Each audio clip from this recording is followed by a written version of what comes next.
Thomas and Frederick. With Thomas and Frederick. With Thomas and Frederick. Welcome to State of the Franchise, the podcast that talks about franchises of all shapes, sizes, backgrounds, genres, and types. I am one of your hosts, Tom Stadler, here with my fellow host, the Captain, Beep. The Master Diffuser, Beep. Mr. McDakin himself. Beep. How's it going, Tom? Oh, it's going well, Fred. Fred Dakin in the house. I really wanted an intro that sounded like a bomb about to go off. And I think it was success. I think it was good. I think it sounded like that. I mean, look, this is going to be a bombshell of an episode. I don't know if people are ready for it. Explosive. Because, of course, we are talking about this week, Fred, the one and only MacGruber. MacGruber! This might be our second SNL inspired. Yes, we're making our way around, you know, like I'm glad we've had some guests that are picking like individual things because I would have been dumb. I would have been like, let's just do an episode on SNL movies, but we're picking away at it and I love it. That means more episodes. Yeah, well, I think it's a testament too, and we'll definitely get into it, to like why some of these SNL movies have spawned like a franchise, or sketches have spawned like more than one thing. Because usually you get like the love. Or what is he? Were you gonna say the Love Guru? Yeah, that was what I was thinking of. But I was thinking of what was Tim Meadows' character? Oh, the Ladies Man. The Ladies Man. Or like Night at the Roxbury. Like those were like one-offs, but it's like the rest of these have gone. And here to talk to us about MacGruber is a local comedian, Mr. Jon Waldbauer. Hey, it's a pleasure to be here. Thanks for having me, guys. Yeah, thanks for being on the show, John. Yeah. So MacGruber is something that you are pretty well familiar with. I am hyped. So before we even get into MacGruber, I want to start by thanking you guys while we're recording. I'm so excited to be here. I love that this show is a celebration of things. I'm sorry for clicking my pen. I love celebrating things. I'm so bored with tearing stuff down, and that is the whole premise of what you guys do. So I'm so excited to be a part of that. Apologies in advance to your audience, because I have listened to some previous episodes, and I think I'm coming in with an intensity about this topic that's maybe a little different. I'm like a heavy metal guy. I'm a pro wrestling guy. So I'm at 10 on this right now. I'm ready to go. I'm ready to blow. Just like the bomb that counted us in. So very happy to be here. MacGruber for me is an interesting thing because it was always a fun, like, this is better than you think it is. Like, it's that kind of recommendation as a movie, right? Because so many people are familiar with the SNL sketches, but the movie is so different as a beast, and the series follows suit in that way. Mm-hmm. So I think it's really fascinating from that way of it's such a departure in its own lore.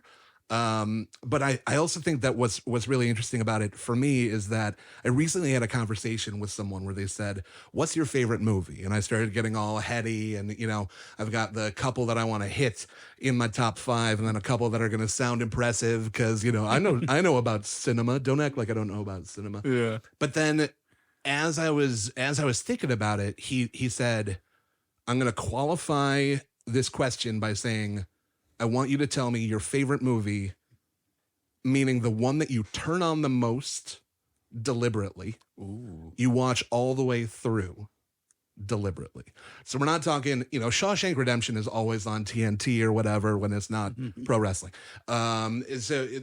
Stuff like that, like a Law and Order franchise, right? Always on. You can always it's always just there. But we're talking about, what do you go back to and turn on the most?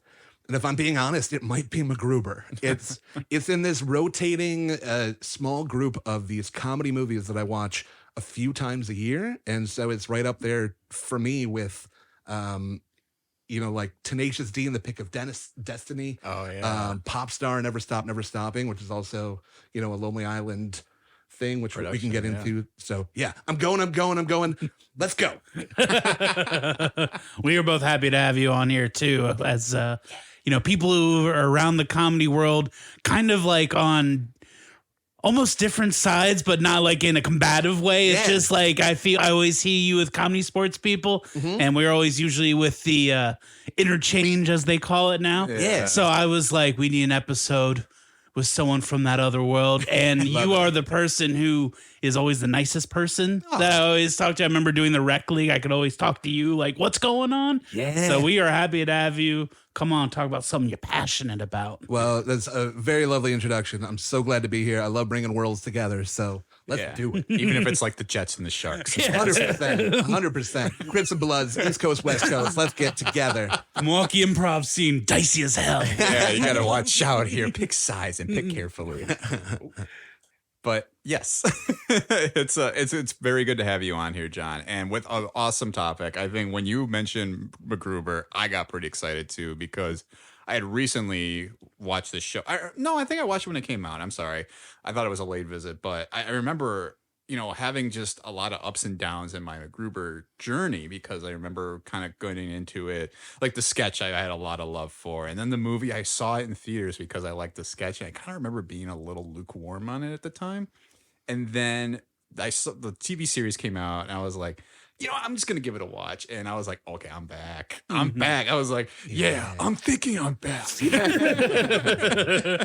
But what is your MacGruber journey? Where did you first encounter it? Yeah, I feel bad because I don't know the exact. I wish that I had the person that told me to watch it or the moment that inspired it for me. I think that it might have been. I definitely didn't see it in theaters. I definitely didn't make it appointment viewing. I think that I saw. I was a fan of the sketches. I was a fan of the Super Bowl commercial. Yeah. And I also think that I didn't take it seriously as a concept for a movie. Like, how do you make a minute and a half of content, a 90-minute plus movie? Yeah. Doesn't seem like it's even possible. So I think I just stumbled upon it on Saturday afternoon, I guess this is free on whatever streaming service that I forgot that I'm paying for. Let's give it a shot. And I think within the first 5 minutes, I was like, I'm in a whole different world than I realized I'd be in. And I'm just here for it. It believes in itself so much as a project that I feel like it's almost contagious in that way. And I was just locked in on the journey from there. That's awesome. Yeah, I mean, it's definitely a movie, and we'll get into it a little bit too, that I think has gotten a lot of late life because I think there was a lot of lukewarm response when it first came out. And then over time, it kind of became a cult hit. And a lot of people were like, I think people need to revisit this in a similar way to Popstar Never Stop Popping. I think a lot of people slept on that one when it came out.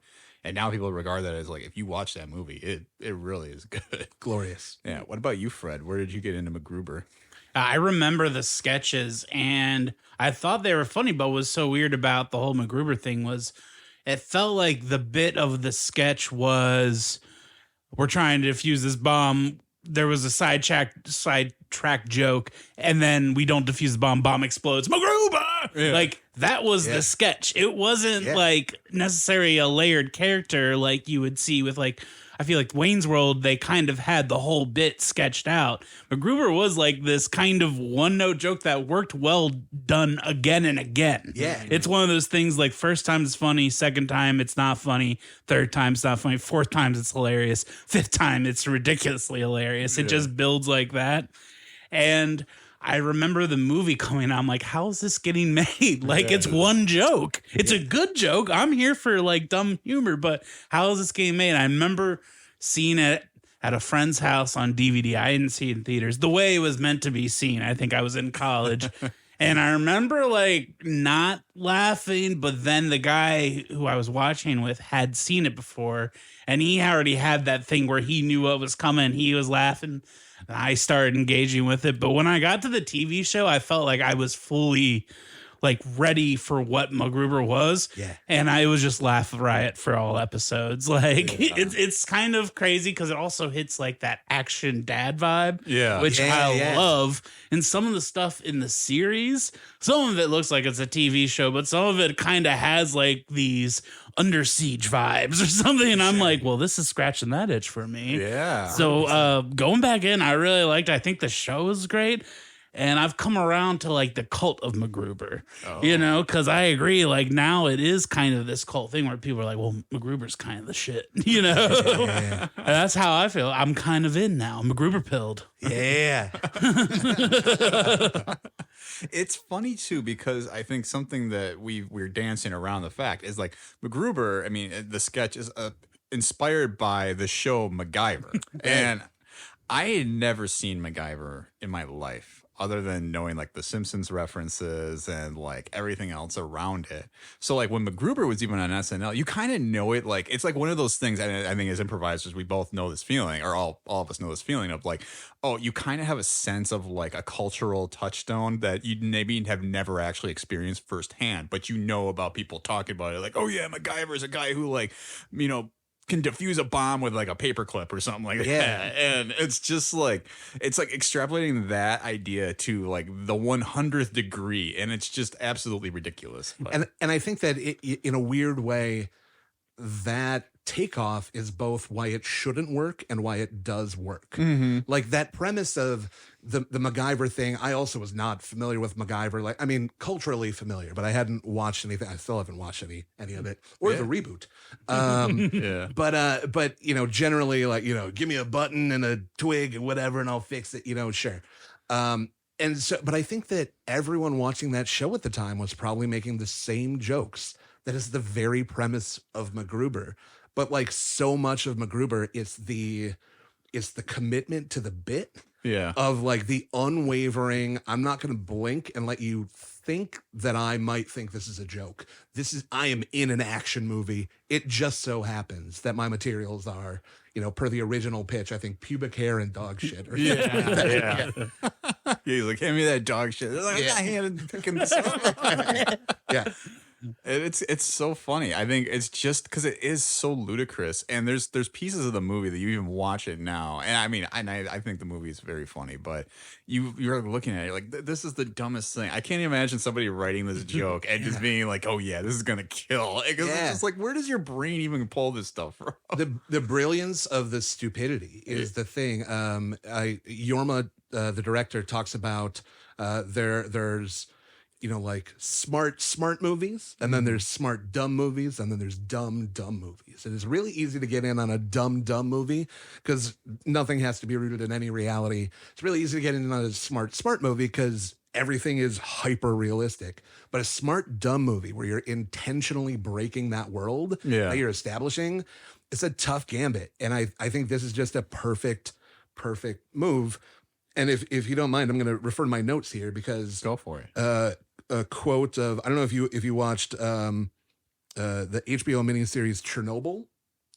Parts of it. I did not. I want to go back because it's the guy who did The Last of Us. Yeah. And that's been wanting me to go back. Yeah. So Craig Mazin, apologies if I'm saying his name wrong, quote, MacGruber is possibly the most confident movie ever made. It is completely in love with itself. It doesn't acknowledge the existence, much less care about an audience. It does whatever the hell it wants.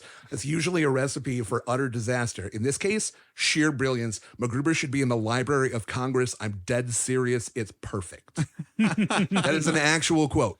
And look, that guy makes good stuff too. So if that guy says that, I'm gonna agree. Mm-hmm. It kind of makes me think of like Christopher Nolan loving like schlock TV and stuff too. He loves Talladega Nights is the big one I always hear Christopher Nolan likes. He just did a panel for The Curse, that new Nathan Fielder show, which is, that was a beast of a watch in some of the best ways and some of the weirdest ways.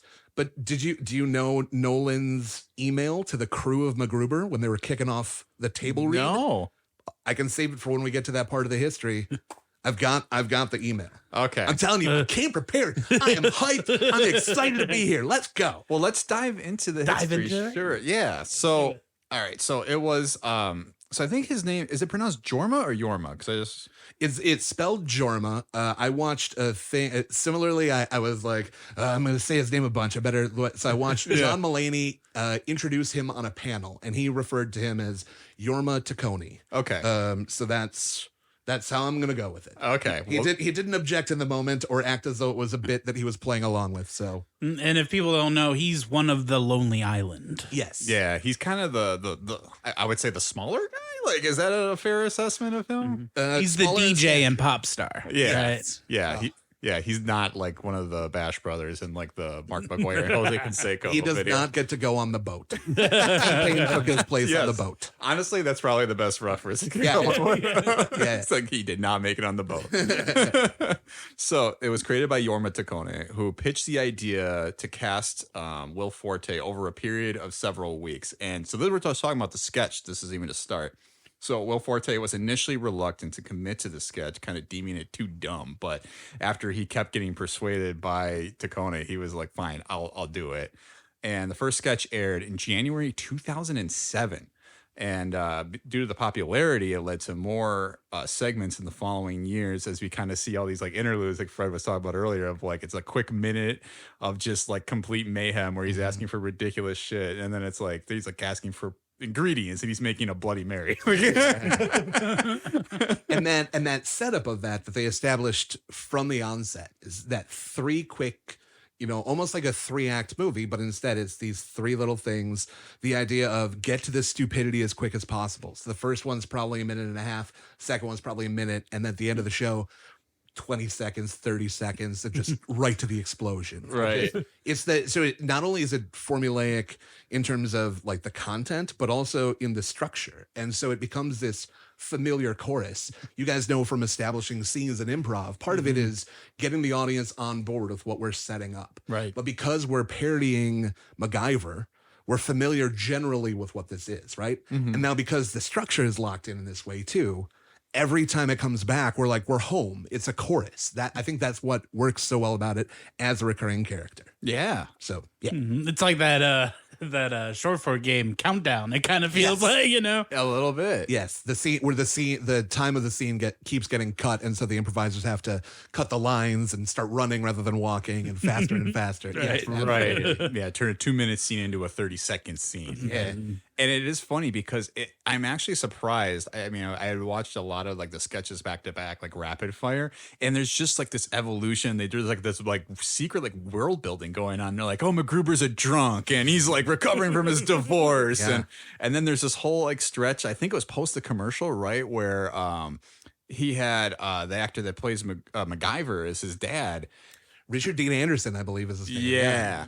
And it's like there's whole world building of like this is your dad and like he left him and then it's like, oh my God, this is kind of deep. Like where did this come from? Yeah. And I equally love the fact that they built that for this stupid little recurring sketch, and also the fact that they took what they needed from it and left the rest when it came to, moving into these new avenues of exploring the movie and then the TV show. Yeah. Because then it was in 2009 that the sketches were spun into a series of commercials that were sponsored by Pepsi that featured both Richard Dean Anderson, who we just talked about, played MacGyver, as MacGruber's dad. And it was, I think, kind of becoming more of like this huge thing that people like knew it. Because, I mean, think about the amount of audience that you get for the Super Bowl this year. I mean, especially this year, we got Taylor Swift going to be there and everybody's going to watch that. But sorry, Fred, I know you're. I got into sports 2 weeks ago, and Oh, no. I'm from Baltimore, so I was like, oh, this Ravens game is going to be great. Oh, the timing. Oh, I'm so sorry. We'll see next year. Maybe I'll give sports another go. Right. Never too late. I can't advocate for sports entertainment enough. Pro wrestling is the way to go, man. There's no disappointment because our guys are working together to tell the story. The guys win, and I can't tell you enough about it. That's a whole different podcast. It's which I'm excited to talk a little bit about some wrestling, maybe some cameos and references that show up. Boy, in this how many movie. of them are problematic? Let's go. Oh man. Okay, I want to spill the tea. So following the success of the advertisements, then it was Lorne Michaels who approached both Forte and Taccone and writer John Solomon with the idea of producing a MacGruber movie. So the script was written in 5 weeks by Taccone and Forte, with a first draft coming in at 177 pages, but didn't even have a third act at the time. So it was subsequently rewritten under budgetary concerns, which mostly involved deleting scenes containing like big special effects. Which is funny to read because when you watch the movie, it's not short on effects. Right. You know? Right. Like, But I'm like, how could they have made this bigger? Yeah, it's incredible to think about it from that perspective. I read a thing with Will Forte saying, like, you know, the limitations of the budget are part of why the movie succeeds the way it does. Like that final thing when they find the guy that they've ambushed in like the control center and his fingers are like taped so that he's flipping the guy with, like the little Dixie cup of water. Like those restrictions kind of make it what it is. It's, you know, 3 chords and 2 minutes can make an awesome punk rock song. You know, it's part the restrictions of it kind of bring it to life. In that way. And it's just, I think, you know, I would definitely want to deconstruct the movie a little bit more too, because that scene in particular obviously is a homage to Die Hard. And this movie is sort of a love letter to action movies while completely deconstructing the genre, right? Definitely. Yeah. Absolutely. The incredible man, I'm so excited to be here. Okay. The fact that it's such a love letter to those movies, you know, the Die Hard and the all those incredible 80s action movies. It's such a love letter to that while also being incredibly critical of the things that we just take for granted in it. And so even like the character of MacGruber is a detestable human being for a lot of the movie, in the same way that the rewatch value of those action movies from the 80s, like, oh, this is the hero. Okay. Yeah. That's a pretty interesting choice of behavior for the guy I'm rooting for, but here we go. And so I love how that it is a love letter while also viciously satirizing that behavior that just, you know, we let slide culturally before. Yeah. I mean, there's definitely, I mean, you go back to 80s movies that aren't being tongue in cheek, and you are just like, it is cringeworthy. Definitely. So the film was shot between August 10th and September 13th in 2009 in Albuquerque, New Mexico. And the film eventually opened on May 21st, 2010 in the United States. I don't want to gloss over the whole production standpoint, though, because I want to hear this Christopher Nolan quote that happened. So that's actually leading into the series. Oh, the series. Okay. Yes. So we can that's a third act tease for our listeners. Stick around. We'll put the timestamp in the description. Yeah, we have our third act written this. I will say for like the working with the budget they had and, you know, doing things on the fly, it is important to note, like, I'm sorry, did we say it was Jorma? Yorma. My apologies. He was part of not just like the Lonely Island, but he was behind writing for SNL and doing digital shorts. Yes. So I think he had like experience making these kind of like spectacly almost, because digital shorts looked really good, but there was also kind of this like my friends and I throwing on costumes and putting it together. Yeah. So when I just think about him having a budget of movie, and now he makes like I mean, I think he did the Rescue Rangers movie and stuff. I think you're right. Yeah. So like, he's working, you know, much bigger budgets, but like, I just love thinking about him having like that budget and trying to work in special effects for the MacGruber movie. And on top of it, the idea that you said Lorne Michaels approached them to do this, I can't get over that, because my whole thing was I thought they probably had a script and they kept being like, can we do this? Can we do this? Can we do this? Exactly. Like, no, I don't get this. But apparently he was about it. 100% it sounds like that kind of thing. It sounds like that thing of no way would Lorne Michaels be the one spearheading this whole thing. But apparently he was. And the budget it was like a $10 million movie or something like that. And I was trying to look up that figure right now. How much was Val Kilmer's? He had to have been a significant portion of the budget, right? Well, and I think the special effects, like in terms of the explosions and stuff like that, was, you know, couple million at the most, which Probably. not a lot for the stuff that they pull off in that movie. And I remember seeing something about Yorma watching a bunch of like movies and like how did other movies pull this off? What are other movies and TV shows doing to cover this, as well as what they're doing with the digital shorts at SNL while he's in charge of that, and like what's the best way to make this look great? And I think the other thing is that when the budget is that low, it also means there's less oversight from studio people. True. That's something else they talked about in all those, you know, oral histories and discussions, is that they were given $10 million, which put a lot of restriction on them, but also the money was really the only restriction. Everything else was free range. And I think that for creatives, like, that's the move, right? Yeah, like, for sure. I'll take less money and a longer leash 100% of the time. Absolutely.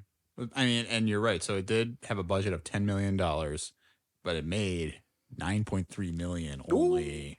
at the box office, which again, I think, and we can talk about the movie, I think, a little bit now and really dive into it too. But I mean, part of the critical response is it was pretty frosty. I think it doesn't still have a very good Rotten Tomato score, despite its late life here, and a lot of people really loving it, yourself included, John. I think everyone in this room, but it's it was not great. I mean, the quotes about it, and I think it's worthwhile talking about the initial critical response and then why people have come back to it, because like some of the quotes that are even on like Rotten Tomatoes, they were like, oh, this is an action movie that forgot the action part of its equation, leaving us only base comedy, and that's not enough. And it's like, you can kind of see that people are kind of getting what the movie was supposed to be, but they weren't like, it was almost like they weren't ready for it, right?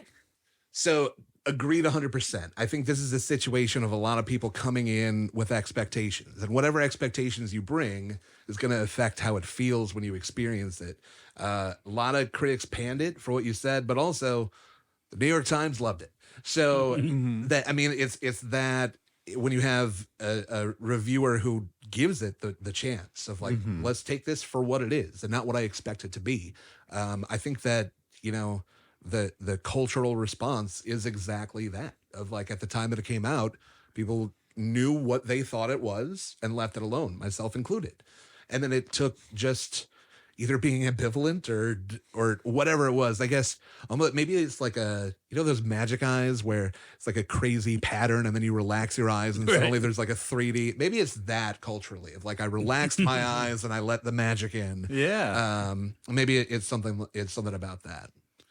Well, some of these comedies like this that are like the very stupid comedies just don't hit me as well the first time. It's kind of the second time. And for me, MacGruber was definitely like a second watch. The second watch was where it was at. The first one, I was still kind of getting my bearings. And that's why I said I liked the TV show so much, because I was like, I know what to expect now. Yeah. So I could see like people struggling with it. I definitely don't remember anyone seeing in theaters. This was definitely like people watching at home. Yeah. I don't know if it was streaming at that point. I don't know if we were doing that. I think this was like a DVD, a Netflix in the mail going around. Yeah.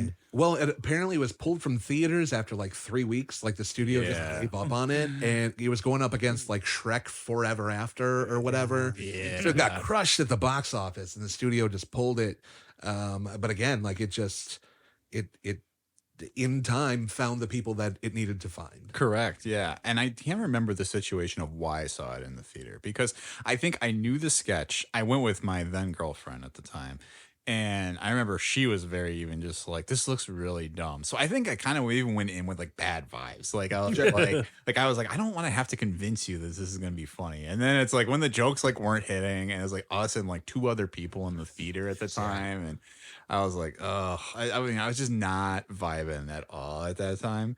But then, yeah, it's like, and it actually took me until this past weekend to finally watch the movie again. Yeah. A full 14 years later. And it's like, and they're like, within the first 2 minutes, I'm laughing. I'm like, what was I even thinking at that time? I think that there's something to be said for the experience of seeing something in the theater, right? Like that, having other people around it, and that comedy moment of everyone laughing together is such a big thing. So empty theaters for comedies is tough. And that's tough, you know, seeing a movie or performing. Right.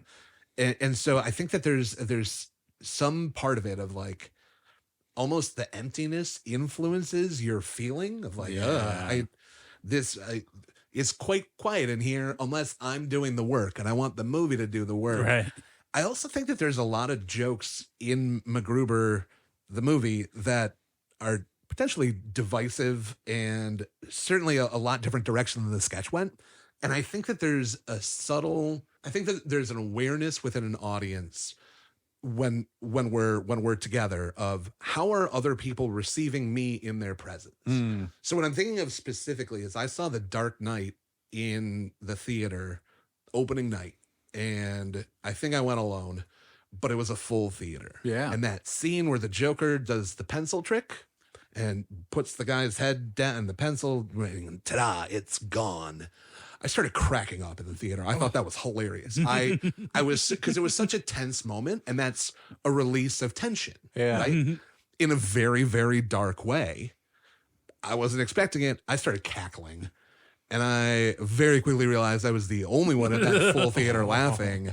And then I spent the subsequent couple minutes like, oh no, what does everyone think of me now? Even though they're strangers, and I probably never saw any of them again. But so I think there's that kind of thing. You know, when you meet the villain of MacGruber and his name is Dieter von Kunth, you're leaning into a C-word joke as one of the principal characters of the movie. Like that immediately means that you're going to hear not quite the C word, but kind of the C word over and over and over. Oh, and MacGruber's going to start making jokes about it too and use his name as this catchphrase that also doesn't work, like intentionally doesn't work, but nonetheless, you know, like it's so like it's constantly shooting itself in the foot and continuing to walk. It's a bananas experience. But it's also, I think that's very emblematic of what MacGruber is supposed to be, right? Yeah. Like, I think they had such a control of what this character should be. And I think you hit it on it like so well before, John, talking about like this is basically representing like all these terrible like 80s like protagonists that really are kind of like anti-heroes in a way. In a lot of those movies, they treat women poorly. They treat other people poorly. Like they're just like, I'm a cop and I don't give a shit. Like it's, and I think you get that attitude out of MacGruber, which doesn't make him very likable. Yeah. And I think that's a tough hang for people when they're not used to seeing antiheroes. And this is a time when I think we were still just sort of on the heels of like a Tony Soprano type, and we were just starting to get like Walter White and Don Draper, right? And like the whole idea of like this like anti-hero of being like a main character that you can still follow and kind of like pull for was still new, and people weren't quite ready for it. And I think MacGruber is so abrasive that it's like, well, he's not charming. He's just an idiot. Right. He's kind of unlikable for most of the movie. It's there's a Michael Scott on The Office dresses up as MacGruber on one of the Office Halloween episodes, and that's such a perfect like just doesn't get that people around him have a different experience of him than he is. I just think it's so interesting and fascinating, and the ways that they use these tropes, these things that we took for granted, and use them against the audience in that way. You know, to jump right into probably the most problematic moment of the movie is when he's recruiting his team, and it's all these big real life problematic pro wrestlers for a lot of them. And, and so, you know, when he runs into, I think it's Brick Hughes is the character name, which by the way, the character names in this series, in this movie, all the way through from the onset, the first one, JoJo, is Jeremy Piven, who was the original guest star. Yeah. Casey is his is MacGruber's like cohort, whatever, Maya Rudolph. But they're named that because of Casey and JoJo, the R&B group. Oh my god. And then from there, we get Tut Beamer, Brick Hughes, Vicky St. Elmo, Kristen Wiig's character, Dieter von Kunth. You get to this series, you get Enos Queef as the which again, like, where is this coming from? Dixon Piper, even just Colonel Jim Faith, just enough. Like the head boss, Colonel Jim Faith, incredible. But so, okay, so getting back to the recruiting scene, I'm clicking my pen again. So getting back to the recruiting scene is when, you know, he goes and it's all these like pretend clever ways that he's running into these and having these pretend clever banter where it's just the most on the surface. You know, like not even a single entendre, you know, just like, I got a big dick, man. Like that's kind of the whole thing. You know, it is the dialogue equivalent of the Carl Weathers, Arnold Schwarzenegger handshake from Clasp, right? So it's that all the way through, and it's, you know, enthusiastic as he's got, you know, all these guys he's recruiting. And then he goes back to Brick Hughes and sees him in this garage, and everything's cool until Brick then kisses his boyfriend. At which point you see MacGruber's face kind of like, and then he scratches the name off, and we never see Brick Hughes again in the movie. So Will Forte at a 2019 screening, I told you, I'm all in on this. So the 2019 screening, he said that was his one regret from the movie, was that scene. Yeah. And here's the thing. I understand that from the perspective of that is one of the worst things anyone does in that movie. You know, outside of the actual murder that's going on and the terrorism and stuff. Sure. that is an awful, awful moment. Yeah. But that moment also tells you exactly what to trust about MacGruber moving forward. Yes. Which is, he only really cares about himself. He's not open to change. He's not open to, hearing more. It's surface only, and that's it. Mm-hmm. And so even though that shows you, oh, he's a bad person that I'm supposed to root for, anything after that, using Piper as his human shield when they're getting shot, that moment has a totally different context when you haven't seen MacGruber already write off someone that he's been in the trenches with. Yeah. Because they're gay. Yeah. Right? Like the fact that he hasn't evolved as a person at all and isn't willing to extend grace to anyone but himself is the perfect, I think, into, I'm kind of cheering for this guy, but I'm really putting up with him while I cheer for the rest of the team to save the world. Yeah. I'm cheering for Vicky St. Elmo. I'm cheering for what should be the hero of this movie, Dixon Piper. Yeah. Like, genuinely the good dude that's been through the ringer and like doing his best and, trying to listen when the old guard says we should do this, whatever, and just instead we get, I don't even know if anti-hero cuts, we just get douche MacGruber as the main guy in the movie, and I think that's part of why it works so well. Yeah. It's interesting because I think in real life too, Will Forte is a pretty likable guy. Oh my God. And I think that's kind of his magic trick in a lot of the characters he plays, and I really do want to dive into a lot of the performances here too. Because we have Will Forte as MacGruber, we have Kristen Wiig as Vicky St. Elmo, Val Kilmer, which is such a pull. Bananas. Ryan Philippe. Is it Philip? I think it's Felipe. I think it's Felipe. Yeah, it's Dixon Piper. A nice turn by Powers Booth, and probably one of his last roles. Man, I love me some Powers Booth. Arnold Pate. There's great teeth on that guy. Yeah. But I mean, they're kind of the primaries, and you were talking about some problematic wrestlers too. I mean, it was like Chris Jericho, Mark Henry. I know Paul White was the Brick Hughes, which is he problematic? Because not that I know of. Okay, I was gonna say I think that made it even worse too because I like him, and I was like, oh, that's a bummer. Like there have been some, there have been some allegations about a couple of the people in that group. Glenn Jacobs is now the mayor of Knoxville, Tennessee, or something like that. He's a very conservative political figure who has said some things that I feel like are not inclusive and are stupid and regressive, and I think he's a piece of shit. And I don't think all of the dudes in that scene are bad people.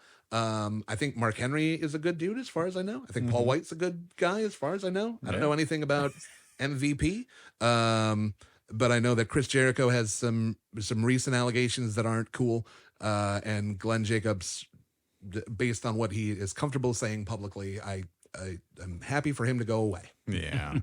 I mean, The Rock kind of got let in, I think, by the man up top, as we're finding out with Vince McMahon now. It's like interesting time of like, oh, what's that? People have been saying this for a while, and now we're listening. Okay, well, at least we're listening now.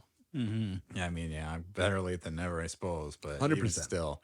But I think getting back to, these other performances too, because I think it is fun seeing some of those guys when you knew them as like wrestlers, and here they are as these big tough guys, and then the sight gag of them all getting pulled into the van when you're like, oh, it's very much that same energy of like Deadpool 2 when they're like, he's getting X-Force together and they're going out of the airplane. Yep. I was thinking of MacGruber when I was watching Deadpool 2. Yeah. That one time I watched Deadpool 2. Sure. I was like, they're doing a MacGruber. It's such a great moment. And again, like you were saying, the joy of that moment in the movie of the hard switches of is what's I think so successful. Forte as a performer is the master of the I'm in one tone and it's an immediate switch to something else. Yeah. And he does it so great in that moment of the very confident because inside that van is my expert team. Like he's so in the zone. Yeah. And as soon as it goes out, it's just oh fuck, and then no as he runs through towards the explosion. It's brilliant performances all around. Yeah, agreed. Have you guys seen The Brothers Solomon? Yes. No. That's a movie I'm sure if I revisit probably has some problematic stuff. But 100%. when you said that Will Forte was on the fence about doing MacGruber because he thought it was too stupid, I was just sitting here like, I've seen The Brothers Solomon, and I think he like co-wrote that. He definitely had a creative force in that, and I think that might be dumber than MacGruber, but I love it. Have you seen it? No, I haven't. I recommend it, but like I said, I haven't seen it since 2010 or whatever. Yeah.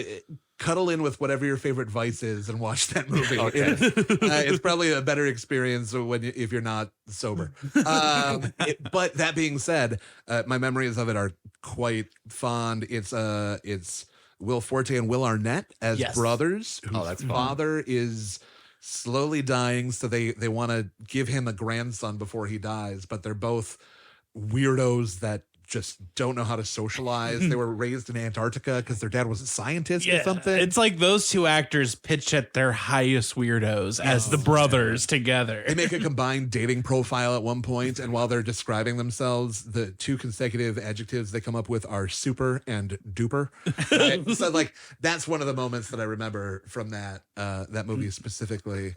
Or like, they reinforced the crib with like Kevlar or something like that. And whoever, some guy's like, what the fuck is that? And he's like, that the fuck is the crib. Yeah, that the fuck is the crib. And This is my favorite line. It's so brilliantly stupid. Like that is their zone 100%. Oh, yeah. I mean, you only have to look at some of their work after, and I think they've done some really good, serious work too. I mean, we're going to be talking a little bit about a couple of Will Forte's projects after this, but I mean, it's just something that I really come to appreciate about both Will Forte and Will Arnett. We're not here to talk about Will Arnett. That's a whole other podcast. But Yes, it is.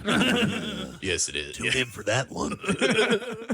What about BoJack? No. I'm just but yeah, Will Forte. I mean, I think what's funny too is that he's bringing this intense energy the whole movie, and everybody else is pretty like straight faced for the most part. You know, like Ryan Felipe. He's just like but they all go with it, and it's like. And Val Kilmer absolutely gets he gets sucked into his bullshit. Like he's he's supposed to be this serious villain, and it's by the end he's like a cartoon villain. Like But that's part of what again is so wonderful about this. I think there's something about the fact that MacGruber is so exhausting to everyone in this universe. I feel like is almost like a subtextual comment on the feeling that people had with the MacGruber sketches. I feel like there's something there. I don't know. I might be projecting. I feel like there's something there. But yeah, the only people that really buy into his shit are Vicky, and then Piper kind of gets into it. Like he's constantly being ingratiated to it. And then Dieter von Kuntz as well. But it's that weird thing of the fact that MacGruber is in his own world is part of why it works so well. Yeah. You know, jumping ahead to the series, when we're watching Vicky St. Elmo do her song at that open mic night. Yeah. And So good. it's so great because it's so weird. And it's this moment of like, she's so into it and MacGruber is so into it. And then they cut to someone who's just in the room who goes, what the fuck is this? And just like, and not upset about it, but just genuinely like, what is happening right now? And that is the world in which they all live. And so Dieter von Kuntz being pulled back into it, you know, like kind of going cartoon by the end is totally in line with the fact that they all went to college together. He's already been in that world. Yeah, right. And by the way, that story about why Dieter von Kuntz and MacGruber are enemies, incredible storytelling, which again, I don't know if it works as well if it doesn't establish in the movie so early on MacGruber is not a good guy. Right. Yeah. He is a bad person who happens to be a really well-trained soldier. Yeah. It is funny too, because you just think about the fact that he is like he's skilled at throat ripping, right? Like we know that much, but it's like, it's such a funny moment too, when like he and Ryan Felipe are in the compound at the end. Yeah. And he's like, here, you gotta take this gun. And he's like, I don't know how to use one. Yes. How have you been in all of these wars that have never used a gun? The brilliance of that. We're probably 60, 70 minutes into this movie, and the whole time MacGruber's got this principle of, I don't use guns. And then it turns out it's just because he doesn't know how. It's not I'm better than that. It's not I'm gonna use my brain and blah blah. Like that's how he sells it. He sells it as this like I'm better than that. Yeah. But he doesn't know and he's afraid. And when he finally starts shooting and he's just like and like oh, this is the fucking shit. I should have been using guns from the beginning. Like just incredible. Yeah, well, I think it's great storytelling to see too. You have him, start using these guns, even though he's kind of wild all over the place. But then you get this cathartic moment again. Somebody kind of like giving into his world too. Is that you have Dixon Piper at the end? He needs a distraction. He puts the celery stick in his ass, starts wiggling around, and like Constantine looking at him like, "What the?" Yes. And it's like, how do you even respond? It's like it's such a stupid thing, but you're also like, if I saw that in real life, I don't know if I know how I react. There's no chance I would recover if I saw that in real life. That is, and again, that's an example of Dixon Piper character growth. MacGruber pulling a trigger on a gun, like, okay, I don't know if, I guess that's growth, whatever. But Dixon Piper is the hero of this movie. Here's this guy who's willing to listen to this wise. He's willing to listen to this experienced guy who has these other things that he can share and willing to give this a shot. I can't say enough good about this movie. Well, we haven't even talked about Kristen Wiig yet either. Oh. I think. She's my favorite of Yes. the MacGruber world. And I think the other reason why I really got into the series is I really loved Barb and Star Go to Vista Del Mar. Yeah. And I'm like, this could be part of the same universe. Sure. You know what I'm saying? Like, it's kind of got similar jokes, even though it's like completely different people writing. It's similar performers. I was just like, this is like the SNL wavelength of how long that was when all those guys were on there. Yeah. This is kind of like the last notes of that. And I'm just glad we're still getting a series and a movie that are in this tone, having like, I think it has like the 50 Shades of Grey guy just acting like he's in a regular movie, but it's so funny because of that. I think Ryan Phillippe does it. Lawrence Fishburne does it. Like, I think he deserves some sort of award. After watching it, everyone in this project should get an award. I genuinely mean that because with all the way down the bill, all the performances are incredible. It's very much the Michael Caine in the Muppet Christmas Carol principle of that works because Michael Caine is the only real person, but he's treating all the other Muppets like they're real actors, right? In the same way, MacGruber is a Muppet. Like, it's the same thing. Everyone in that universe is doing such an incredible job of balancing that. Kristen Wiig should get some sort of award for the sex scene from the movie alone. Oh, yeah. That was her birthday, in case you didn't hear that piece of trivia. Oh, no. Will Forte is sweating on her and grunting on her. Apparently the number of grunts in that scene was in the script. That's how meticulously Will Forte wrote that. But yeah, it was her birthday. You can see her like trying to prevent the sweat from dripping on her. I think they said that they like put her up at like a nice hotel for the weekend or something. I hope so. Yeah. My God. Kristen Wiig, incredible. I love that they brought back Maya Rudolph as well because she was, the original in the sketch. So finding a way to unite that and also the back-to-back sex scenes from the movie. Oh my God. I don't know how to describe it to anyone that hasn't seen it. You can be alone and it will be as awkward as that time that you watched that movie with your parents and that one scene came on and that hand crept across your face or whatever it was. Like it's so uncomfortable. Yeah. And it's such a, like so many things in the lore of MacGruber, they lead you in softly and then go hard different directions. And like, oh, take these broken wings. And then it's just like right into the, it's, So yes, give an award to Kristen Wiig for that scene alone. we're giving out awards on this show. Give an award to Maya Rudolph for her song at the beginning of the series to recap the events of the movie. Oh, yeah. And also set the pace for anyone who didn't see the movie and thought, I remember the sketch. I'll just give this series a try. Right. Like, incredible. Yeah, there's that song is so great with the and I was his wife, so I homed him back.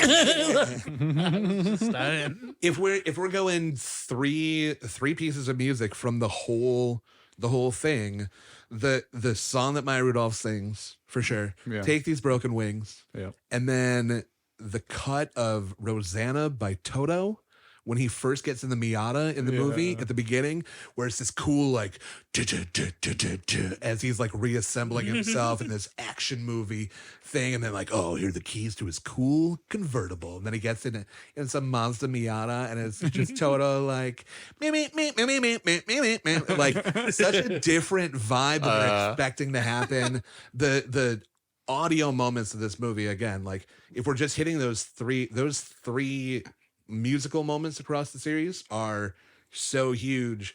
But also, did you notice anything about the explosions? No. The sound of the explosions. Go back and watch. It's definitely in the movies. Is it the Panther roar? Panther roar.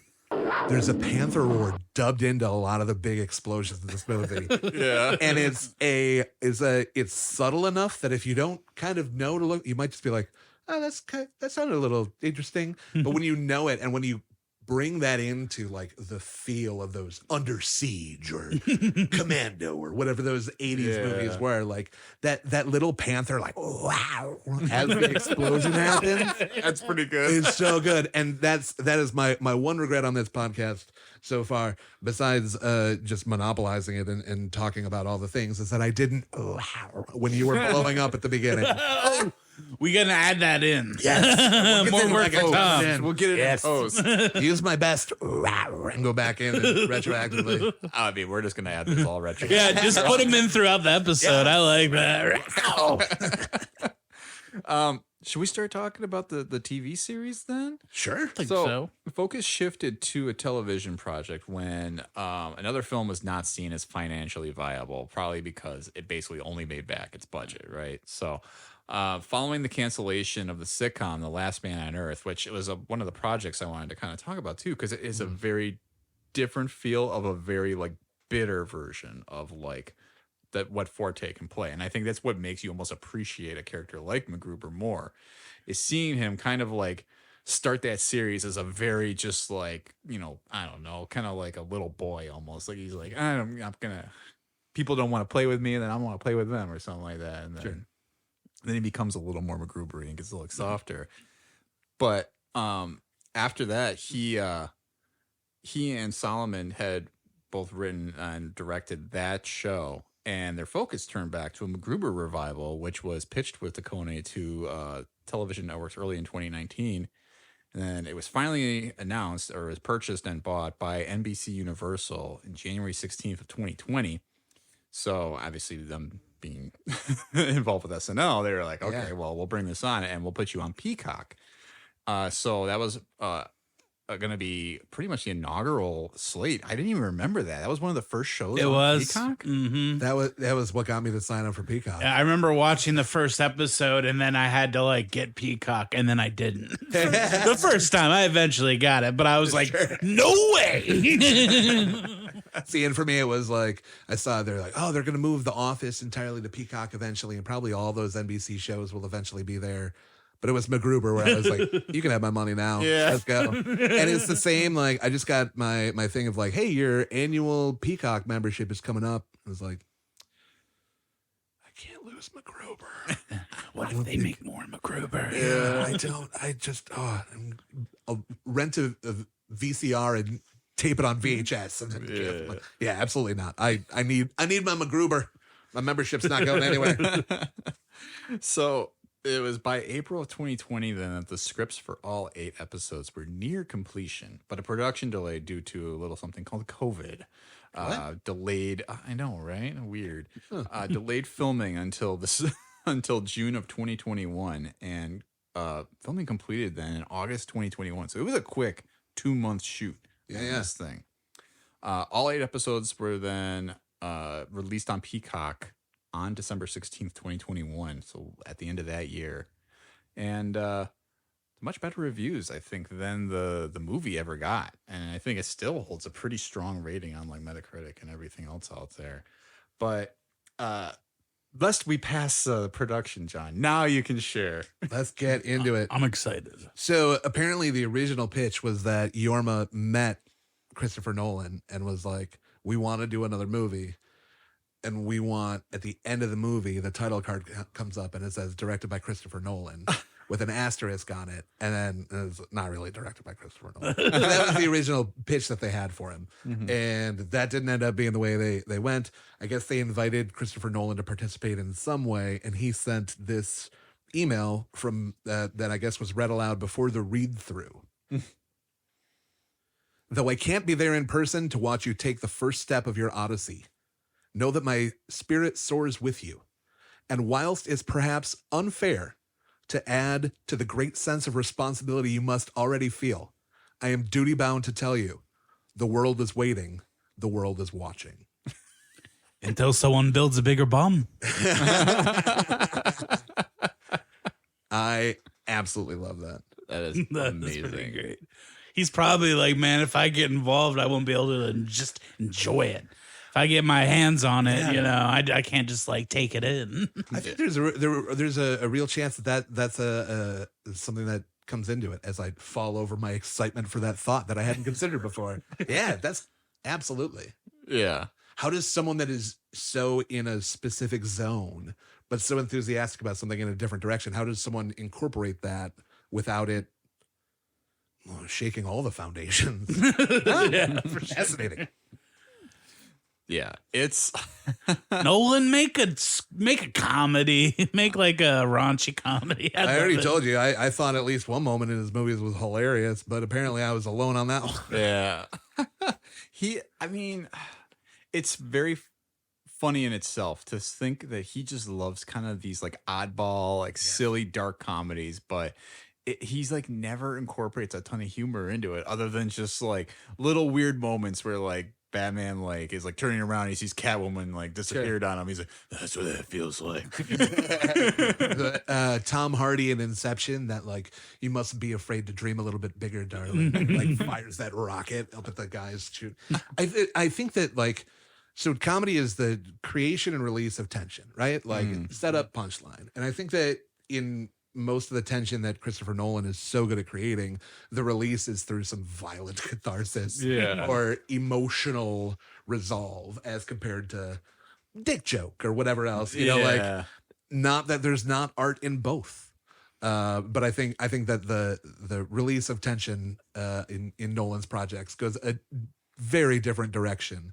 And again, I've got room for all of it. Yeah, I think it just balances him mentally, like to watch something like MacGruber or Talladega Nights, to be like, okay, here's something very funny. Now I'm going to go make something very like dark and kind of serious. Because I even think about like Steven Spielberg making like Schindler's List.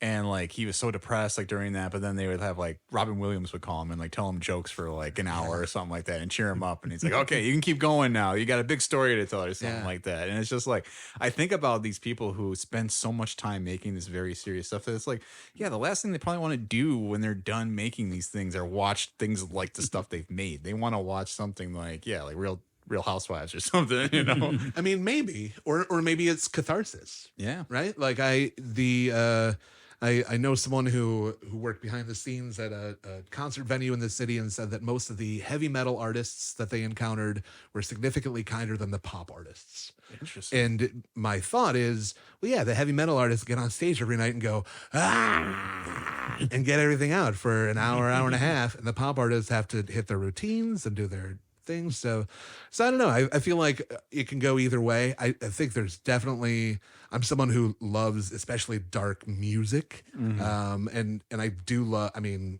horror movies right now are my jam for the last couple years. But also I love doing comedy. So I think, it's definitely all of it. But interesting question though about like, man, I want to watch a Christopher Nolan directed MacGruber. Yeah. Maybe we'll save that for the final part of this discussion. Yeah. Right? Like, yeah. But yeah, so like, getting back to MacGruber, and I think maybe I'm going to back up just a little bit because we didn't really cover the plot of the first movie, which like is not the most important part of it. Like, I think it's important to understand that like plot is not the most important part of these series. It's very much about the moments and what they're trying to do versus like what story they're telling. Sure. But, yeah, so like, you know, first the movie is then it's like there's this whole life of him after his wife is murdered. He's like in like, you know, like a temple or something like that, just like meditating every day. He's like living a life of peace until they bring him back in because Dieter von Kumpf has like stolen this warhead, and he's like threatening to like, you know, either sell it or destroy something, right? They don't know until they finally find him and realize he's been paid to blow up Washington D.C. or whatever. But it's like, so it's like, you know, MacGruber assembles this team, and he's like brought back into the fold to take down his nemesis, and you know, that's when they go and finally get Dieter von Kunt. They stop him, and then he comes back at the end during another wedding after he's already successfully killed Maya Rudolph in the first wedding. He's going to kill Kristen Wiig, who MacGruber's getting married to, Vicky St. Elmo. And the most ridiculous death scene of kicking him off the cliff. But actions have consequences, right? Because then it's in the TV series then that we see MacGruber come back, but he's in a maximum security prison for his self-defense murder of Dieter von Kunt. And so he's been apart from Vicky, and the rest of the team has been kind of off doing their own thing. I think Dixon Piper is like working at like, where is he? He's teaching DMV courses. Yeah. But yeah, Vicky started dating Lawrence Fishburne's character of, oh God, I know he's got a great General Fasus, another great name. General Barrett Fasus. Barrett Fasus. Barrett Fasus. God, that's good. So I mean, we're obviously adding some like people in here because we have Ryan Felipe is back, Kristen Wiig is back, obviously Will Forte. But yeah, because Powers Booth did pass away, we needed somebody new. So Lawrence Fishburne got brought in the fold. We have Sam Elliott in there too.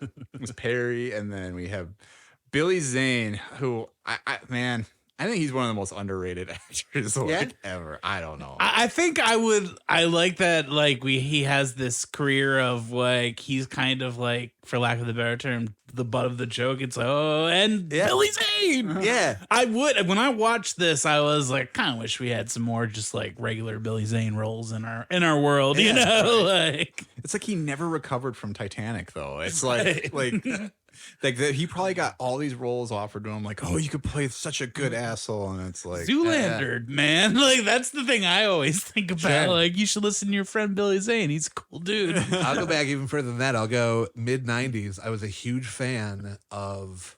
Demon Knight. No. Billy Zane, though, had his own superhero. oh, that's right, the Phantom, right? Yeah. Phantom. Yeah. And he had a cool ring, and I begged my mom. I was like, I need the cool ring with the skull on it. I was in like fourth grade. I was like, I need the ring to be as cool as Billy Zane. And then my mom and I went and saw the movie, and I remember her being like, it was a very strong woman character. I respect that. And I was like, Billy Zane. So, yeah, I'm happy anytime I see him. He's a welcome guest. Again, seemingly very self-aware of how he is received. Big fan. But yeah, he slots perfectly into this universe because he is Billy Zane. And with the great name that you already brought up of Enos Queeth. I also love Lawrence Fishburne. I think it's only him that insists on saying Enos. Mm-hmm. Everyone else is just kind of loose with Enos Queeth. But every time it's Lawrence Fishburne is Enos.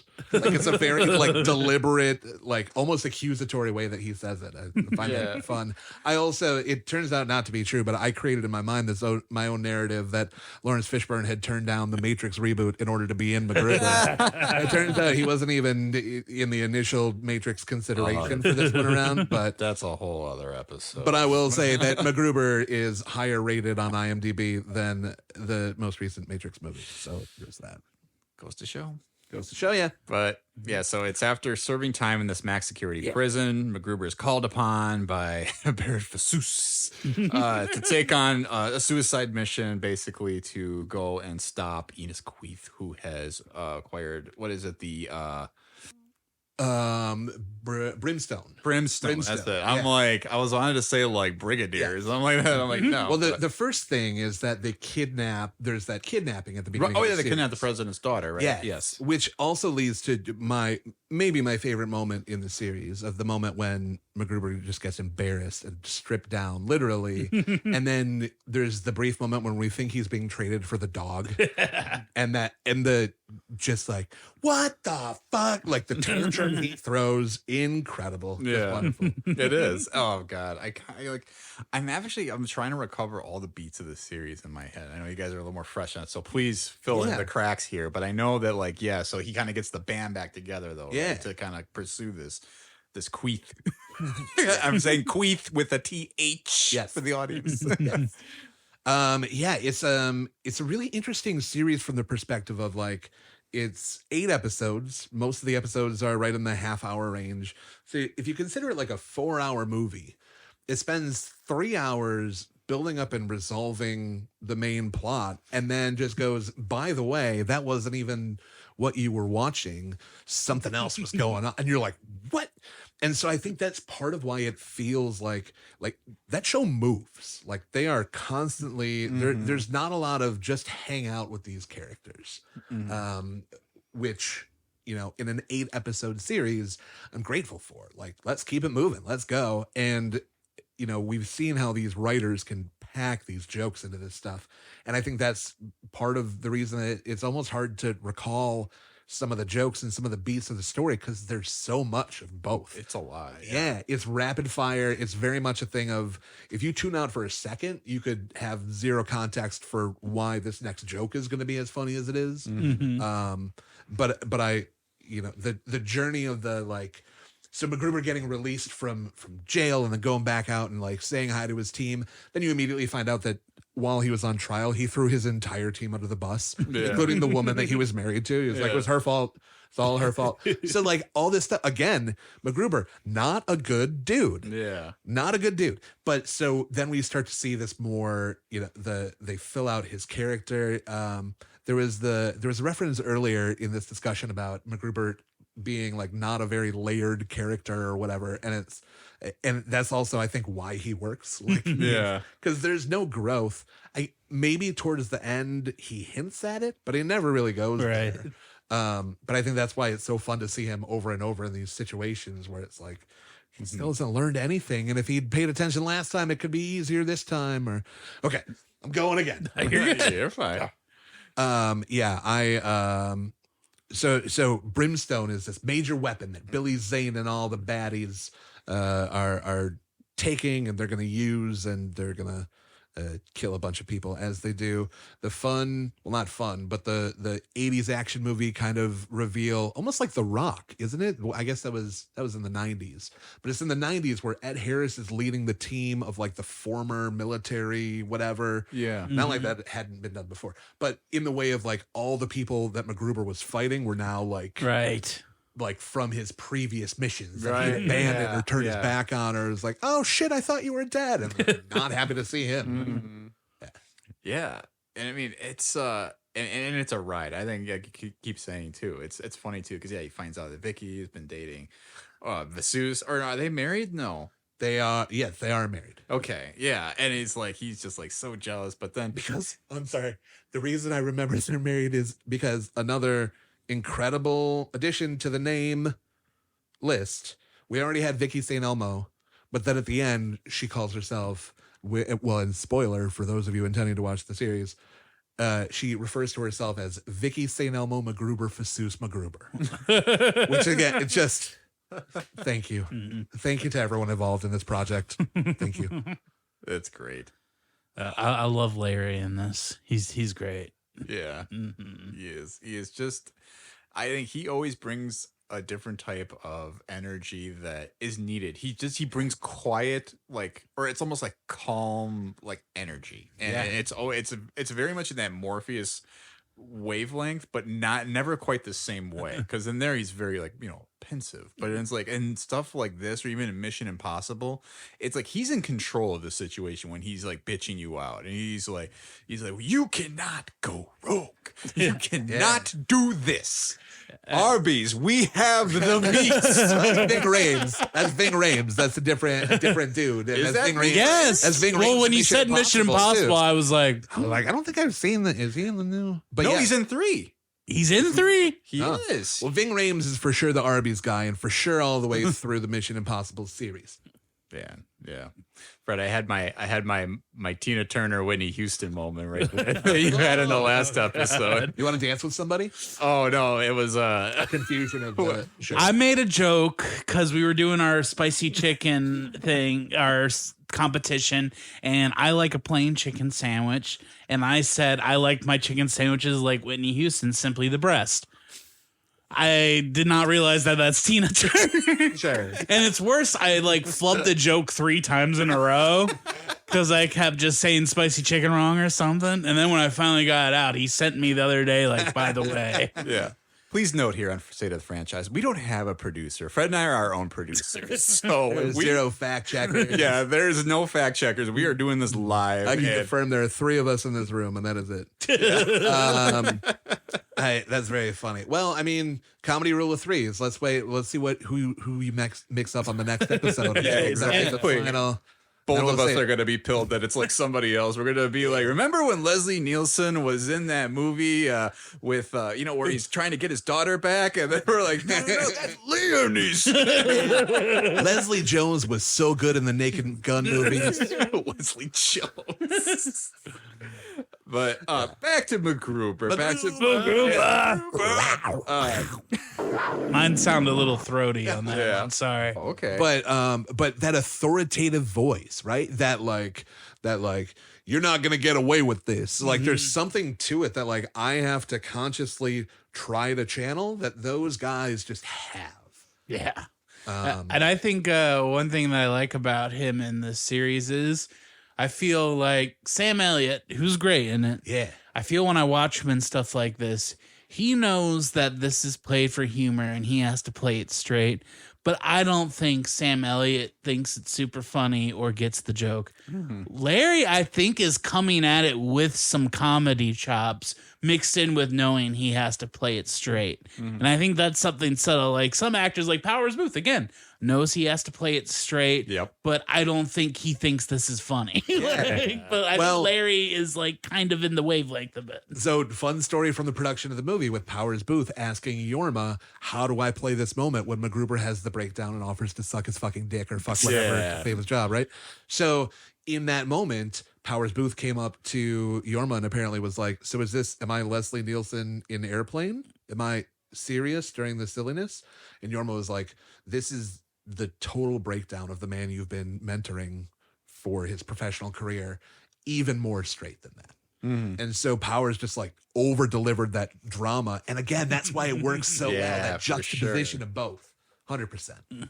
But I mean, I definitely think one of the reasons the TV series worked even more for me, without a lot of memory of the movie, and I just jumped into it. I'm like, I'm gonna just see what this is about. Like I like Will Forte a lot. Obviously, I just watched Last Man on Earth, so I'm like, I'm back in on him. Like I want to see what he's gonna do, and and you got a lot of great people there too. But I think it has such a better sense, and I think you nailed it, John, saying like the show moves, and I think they have a better sense too, and like what worked in the movie, what didn't really work for us at the time. Yeah. And I think they just had a better control over like let kind of the other characters lean into the stupid a little bit too. It's just like with Vicky, like she's like it's almost like she's more airheaded in the show, and Kristen Wiig is leaning more into that. Sure. Because she's almost kind of like a little more reluctant to go along with him in the movie, and she's like, "Well, I'll do it anyway. If you want me to dress up like you, I can do that." Yeah. But then, like you were just talking about, like that scene where she's singing her song, and somebody's like, "What the hell is this?" Like, and you just kind of get the sense that she's almost more like MacGruber, and like her journey and Ryan Felipe's journey is definitely more. Even though he's thrown him under the bus and kind of left him down, they're definitely just still like they've been MacGruber pilled. Like they are like they're like we have to kind of lean into the silliness a little bit more. They have a little more freedom to be that way, and I think it helps the show overall feel a little more like it knows what it wants to do. It's confident. Yeah. Yes. It That knows, same confidence. Yeah. knows who everyone is. And again, gives you those moments that, we discovered in the movie. Look, everyone involved on this stuff, geniuses, right? So like we're saying like, oh, they discovered the things that work. Like they probably knew, but that discordance of the MacGruber universe, the people that are trapped in his web versus the real world of like what's part of what's so fun about that scene when Vicky's singing her song is that guy goes, "What the fuck is this?" And MacGruber gets like shushes the guy or something like that or whatever. But then at the end of the song, as she finishes it, and there's barely anyone reacting in the room, everyone's just kind of like, "What happened?" MacGruber's reaction is fucking good. I listened to that on the radio. Like he's so like that. It's incredible how confident that world is. And again, it's that thing of like the Mr. Mason, I believe is his name, said about how confident the movie is. It's the confidence of the characters, even when they're incredibly wrong. Yeah. I think confident stupidity is one of my favorite things to watch in fiction. In reality, it is exhausting and terrifying, and it's most of politics. So, but in fiction, it's a delight.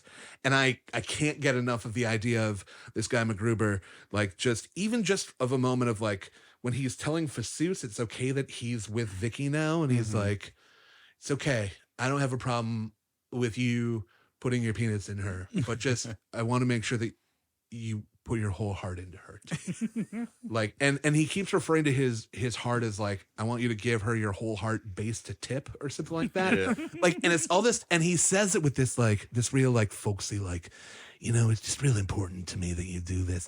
So he's so confident in this. He's so he thinks this is the smartest and coolest thing that's ever been said, and it's exhausting for everyone around him. Yeah. It's just, again, the confidence of writing and performing in that universe seems like such joy. Yeah, and I think there is something to be said for the show too, because I think the movie is very funny, and I think what the show has the advantage of doing that the movie couldn't do is room to breathe. Is room to world build a little bit more this time. Let these characters have their moments a little bit. It's not just like, and you said, oh, the show moves, and it does. But it also, you have that time to reflect on like a scene, you know, in that room, or like when he's even having conversations, you can kind of sit on Lawrence Fishburne for a second, and he's just like, we're kind of just doing like, what are you talking about? You know? And it's like, whereas like you kind of get like a moment of Powers Booth, and he turns away, and then we're on to the next scene, right? Yeah. It's like, you know, and I think that's something that I'm glad this show was given a chance, because I think it works better than a sequel to the movie, or movie sequel could have worked. Yes. But it's also a thing of like, you know, those quieter moments where we're able to like reflect that the series does so well. Also, I think works because of the work that the movie did, right? Like, because that's been set. Yes. By the time we get to the point in the series where Ryan Felipe says, okay, let me backtrack for a second here. So now we think your father is the architect, and we're basing that on information we got from one of your farts. By the time Ryan Felipe has said that line in episode 7 or 8 or whatever of the series, it's already been established that he knows MacGruber is ridiculous, but somehow he's been right. So let's just go with it. Yeah. So the reaction can be quieter in that way and still pay off to that same level. It's a chorus. It's that we're so used to Ryan Felipe just going, okay, MacGruber, here we go. Yeah. Let's go. And the fact we're at the end of a second story, and somehow he's still kind of getting flabbergasted by the type of shit that he's right. While at the same time getting MacGruber pilled, as you've coined, of like, even the final guy that Dixon Piper, you know, with the scythe thing or whatever at the end, and then he like his final cool walkaway line is "checks, mate," because MacGruber has been calling him Checkers. The entire, he's like, I'm playing chess, but you're playing checkers. So he's been calling Dixon Piper Checkers the whole series. And then Dixon Piper embraces that. Again, he is the hero of this. MacGruber is holding him back in every way. And that, again, it's just, that show is so confident because it's only building on what was so wholly considered the first time. Yeah. WHOLLY, not the kind of hole that is referenced in the series. Yeah. I'm thinking of like, what is that line in Batman Forever where he's like, holy rusted metal? Yeah. And he gets a look from Kilmer and Val Kilmer. And he's like, it's the metal. It's got holes in it. It's just like, it's like the most cringeworthy joke. I don't know. Just brought that back to mind for no reason at all. 100%. But yeah, I mean, the series got good reviews. I think you look at a lot of, like I said, a lot of the sources, people were really digging it because I don't know. I think people had time to appreciate what it was. It didn't have all those kind of like lukewarm reactions for the first time of like, I don't get it. Or like, I don't think this is doing what it's supposed to be doing. Where again, people I don't think were ready for that movie. And I think this time people were like, I think I'm ready for a little MacGruber. Like you had the MacGruber fans watching this, or people who have come to appreciate the movie watching it, right? We all knew what to expect going into the Peacock series. Yeah. Yes. And I mean, it's got an 85% from the critics. Nothing wrong with that. No.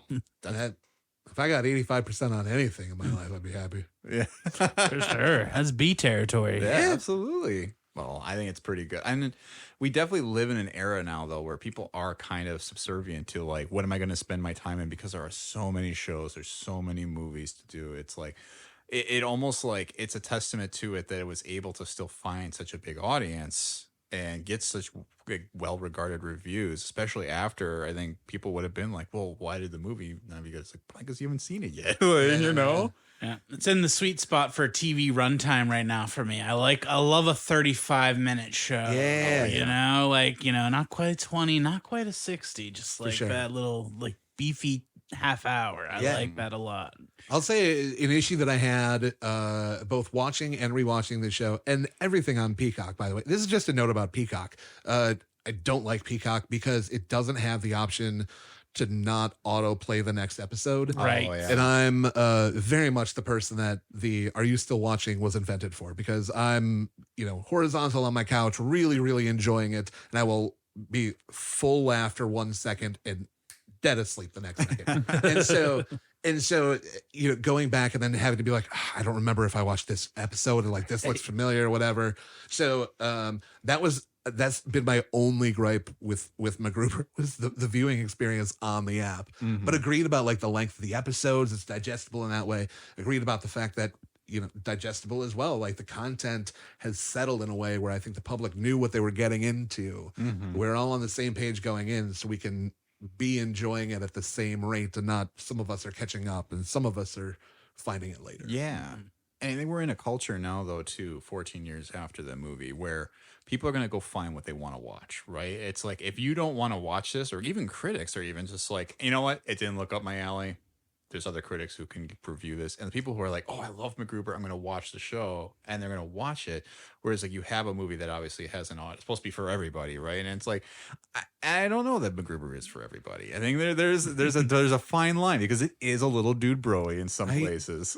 And there's again another one of the things I read at some point while preparing to be here tonight, and thank you again for having me. I'm so excited to be here. There was someone who said that the intention, it might have been Yorma, that said that the intention initially was, how does the audience receive this?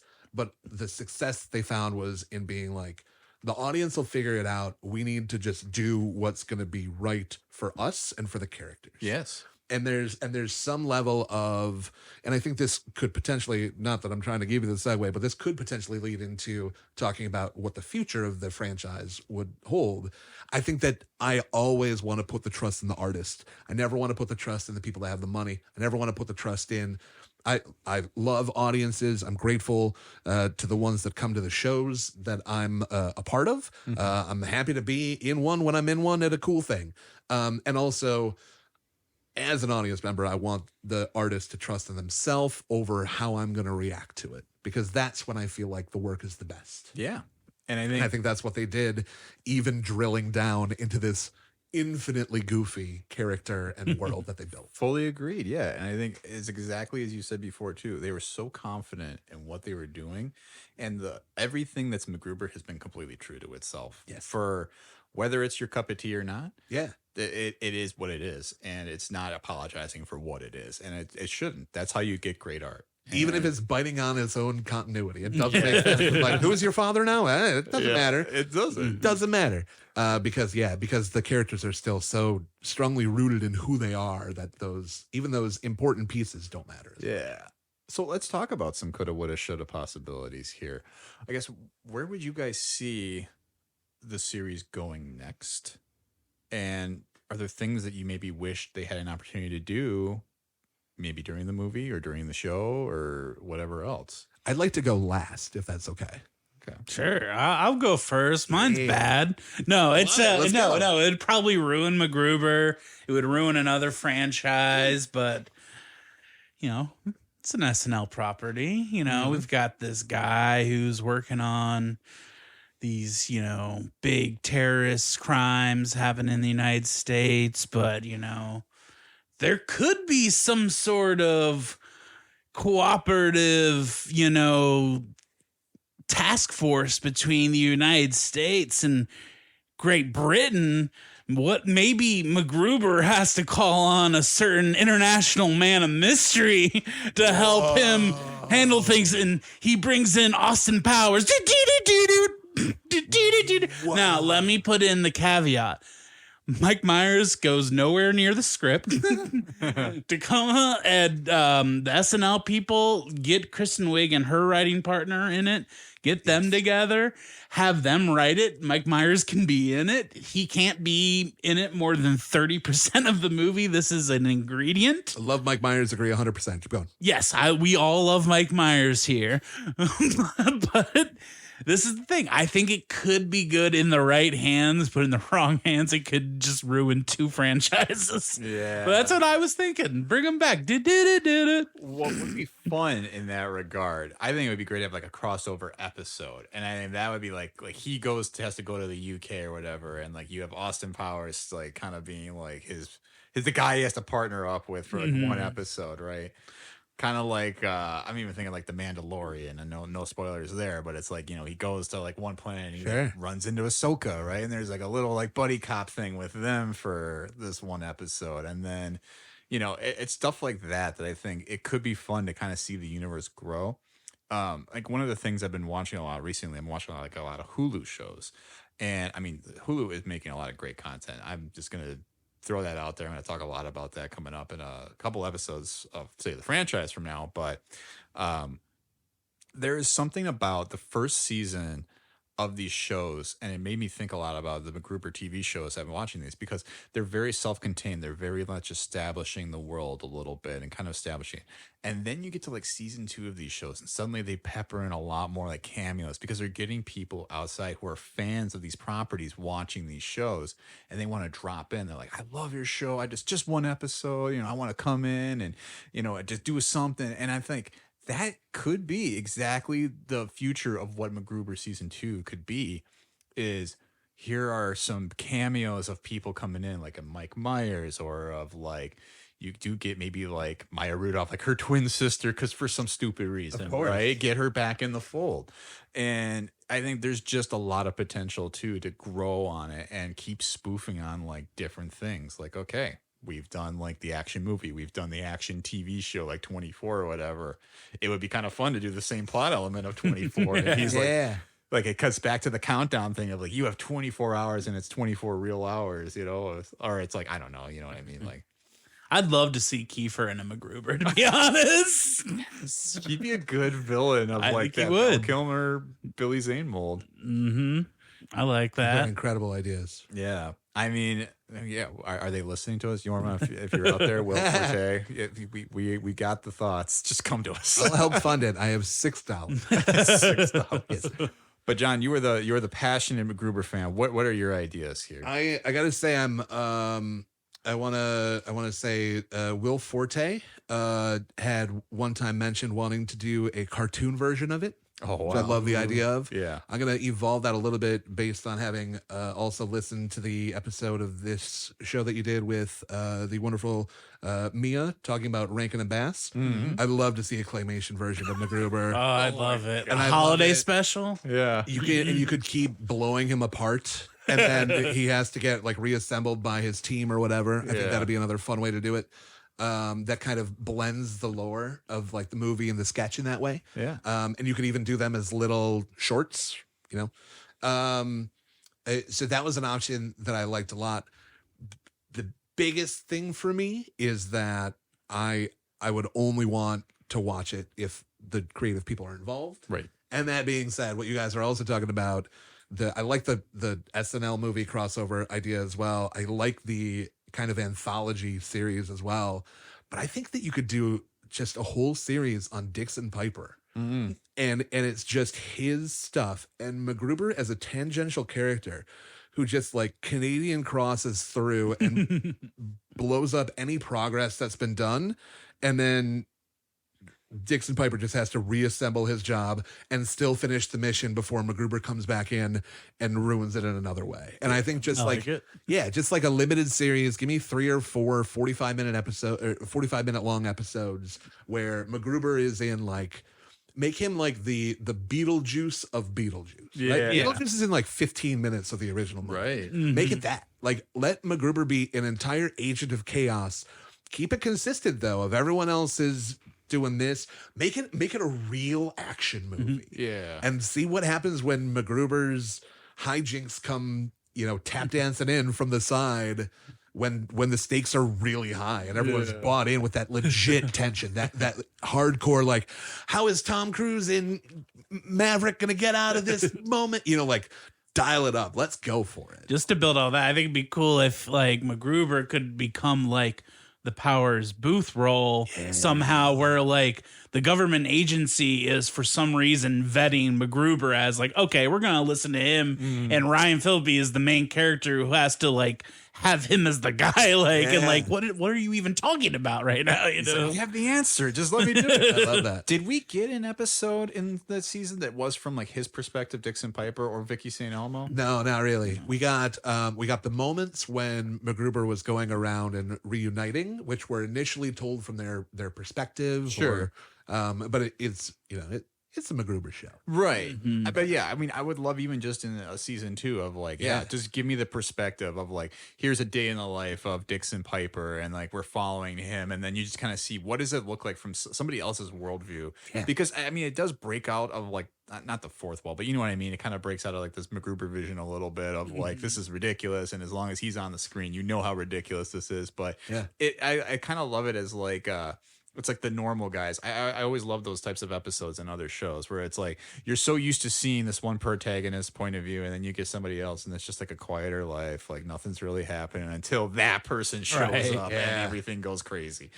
I love it. Yeah, that's good stuff. Yeah. Anything else you would add? I've got. Let me see. For sure, before this ends, I would love to make sure to shout out Derek Mears, I believe is his last name. Yes. The tall gentleman who plays the henchman of Dieter von Kumpf. Yeah. In the movie.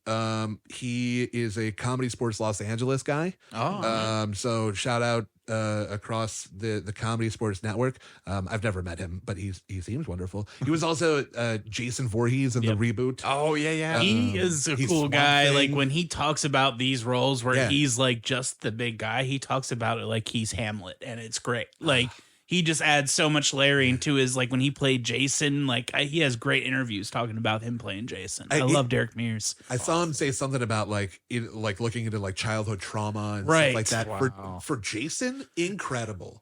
Cheers to him for that. He was also the limo driver, real bit part, but in Pop Star, the limo driver, just and crushes in that moment. Just so cheers to Derek. I wanted to shout him out. Again, having never met him, just wanted to shout him out. Yeah. I think we can hit, if you're interested, we could do top moments from sketch, movie, and or series. And then let me see. Let me just quick scroll through. I had the audience doesn't know this. I have pages and pages of notes on my phone that I'm scrolling through right now. He's not kidding. Yeah. Let me see here. Are there any big quotes or things I missed? Oh, Will Forte on his lesson after the movie came out. I did learn a lesson. It's much easier to live through your movie bombing when it's something you have not made any compromises on. If we'd taken steps to try to make it connect more with the mainstream audience and it didn't do well, that would be hard to take. But we made exactly the movie we would want to see ourselves. So fuck those fuckers. Yeah. That's good. That is how you get the Snyder cut. Yeah. A lot of toxic people like, show us that cut. And it's like, it's fine. Yeah. I don't know. What that is a whole other animal of an episode. Absolutely. I that is really cool though. That's a perfect perspective to have on that. And you know what? And guess who was right at the end of the day? Will Forte. Those guys put all their stuff into it, and people found it, and people love it. And if you don't like it, then your license plate is probably KFBR 392. Probably. Well, let's get into the top 3 moments from the Sketches movie TV series. Everything MacGruber. So, do you want to kick us off, John? Sure. Go for it. So I'll also say I had also proposed before we started recording that another option for this segment could be top 3 throat rips. The incredible so the first throat rip will be one of my moments because he keeps referencing in this movie that he loves ripping throats, and it's like, and I'll rip as many throats as it takes, as blah blah blah. And then the one time he's like, and I'll rip as many throats as it takes to it. And he keeps saying this, and he's so bad at everything. You're like, there's no way. And the first time he rips a throat out of a dude, as an audience, it takes you out of it for a second because it's so brutal and grotesque. And then you're right back in because you go into the Will Forte like, wow, all right, cool. Like he's so like silly and funny about it. And then like on the third one when he does the turkey call, because it's like in bowling when you got 3 strikes. Okay, throat ripping, that's one for sure. I mentioned the backstory with Dieter von Kuntz. In the movie, MacGruber describing to Dixon Piper the whole like, oh, he and Casey were dating, and then they got pregnant, and then I started having sex with and just like, oh my God. It's another one of those, he is even worse than I thought he was kind of moments. Again, right before you need him to be the hero of the movie, which I absolutely love. I think that's executed brilliantly. And not that there isn't a moment I could bring in from this series too, but the beauty of the moment when he's finally defusing the bomb in the movie and the thing opens up and he's so confident, and then it's, what the fuck is all of this? I'm like a 3-wire guy. Yes. I'm looking for a green. Oh, here's a green. Oh, there's like a bunch of green ones. The levels that lands on to me are so brilliant because it's another thing of they set this up. This is his thing. And whereas they paid the one thing off, this is the rug pull of like, he can rip throats, but good luck, whatever. And he still finds a way, even with his own, I was going to say capacities, but lack of capacities, still finds a way to MacGruber himself into victory, to himself into victory. That's a weird way to end that, but he still finds a way to be whatever MacGruber as a hero looks like. Yeah. That's fantastic. Those are good ones. Great picks. You want to go next, Fred? Sure. I'm gonna do one from the movie just because it's the one I always think of is just him getting the whole team together and them exploding is the bit I always remember from MacGruber. But I'm gonna pick 2 from the series just because it's fresh, and I was actually just really happy that it kept me laughing. And I think so. One is just kind of circumstantial. One was I was about to start the show and I was like, it's been a little while since I watched MacGruber, but it's MacGruber. I don't think I have to rewatch MacGruber. I remember MacGruber, but is there going to be stuff that I forget? I don't know. All right, I'm going to just throw on the series. I throw on the series, and the first few minutes are Maya Rudolph doing a song recapping that is just hilarious. And I think just me like, oh, should I watch the movie first again? And then like seeing that, it just made me laugh. The other thing from the series that made me laugh, which probably made me laugh from watching anything more than I have in like years, probably since Game Night. Game Night, I remember seeing in theaters and like laughing out loud. Yeah. So is that hard. the Bateman? Yes. Okay. Yeah. When the guy gets sucked up into the airplane and Rachel McAdams go, oh no, he died. Like, I just remember like dying. Yeah. But the moment that I just had like one of these uncontrollable laughs was when he's getting tortured by the guy who can't see anymore. I say it that way because he used to see, and something MacGruber did made him lose his sight. And MacGruber gets away. The blind guy shuts the lights off to even the odds. And there's a scene where the blind guy is looking for MacGruber, and MacGruber's hanging from like this fence or whatever. And his butt cheeks are eye level to this blind guy. And it stays on this blind guy getting closer and closer. and the butt cheeks getting closer and closer to his face. And I don't know why this just sent me into like a fit of laughing because the guy is playing it so straight. He doesn't know these butt cheeks are so close to his face. And just like Will Forte's little butt just like hanging there. I don't know. That is the hardest I've laughed watching something in a while. Wow. I don't know why. Good. That's It's fantastic. the tension of that scene. Yes. And he was such a good job of being like, oh my gosh, this guy from MacGruber's past is back and he's a real threat. And then MacGruber gets the upper hand. But then it's evened again. And then this right at the height of like, oh gosh, is MacGruber really going to get, oh, there's his butt in that guy's face. Like it's so deftly done. Oh, yeah. Man. Did you pick 3? Yeah. Yes. Oh, First wow. one was from the movie. The first one was the getting the team together. Yep, Van. And then just the recap song by The Maya recap, Rudolph made okay. me I laugh. was like, whoa, I was like sucked in. I'm like, man, I was like, keep going. What else you got? I just described like goofy comedy. It seems to work. Right? Yeah. Just like and his butt cheeks. Yeah. It's great. I mean, the movie's pretty fresh for me, so I'll probably pick a couple from there. Sure. I definitely. You mentioned the license plate when Ryan Felipe finds his notebook. He's just going through it. And it's just all like KFBR 392 or whatever, and it just keeps going through. There's like. That it starts to get into madness. There's like individual letters with like it's very much like The Shining, like Jack Torrance writing all work and no play. And the cartoons of what he's going to do Oh to yeah, the guy in the and he's car. like he's like shitting on the guy, and then he turns the page, and the guy's looking up at the car shooting on it. And I'm just like, this is so Will ridiculous. Forte drew all of those. Oh, I'm cartoons. so happy to hear that. He also, in case you're interested in more Will Forte stuff, he put out a book of all his drawings from when he was younger. It was like how not to pick up chicks or something like that. It's a wonderful book. Can't recommend it enough. Yes, I'm sorry. Go on. No worries. That is fantastic to know because I think it's, I don't know. I'm just such a big Will Forte fan. I'm like, I want to keep pursuing everything he does now. Yes. And like, that's awesome to see. The number 2, though, I mean, I mentioned it earlier because Ryan Felipe did it at the end of the movie, and I was a very big debate whether it was him doing it or Will Forte, but just him completely getting down stark naked. I don't know, something about being Will Forte being naked is hilarious, and he has the fucking stalk of celery in his ass.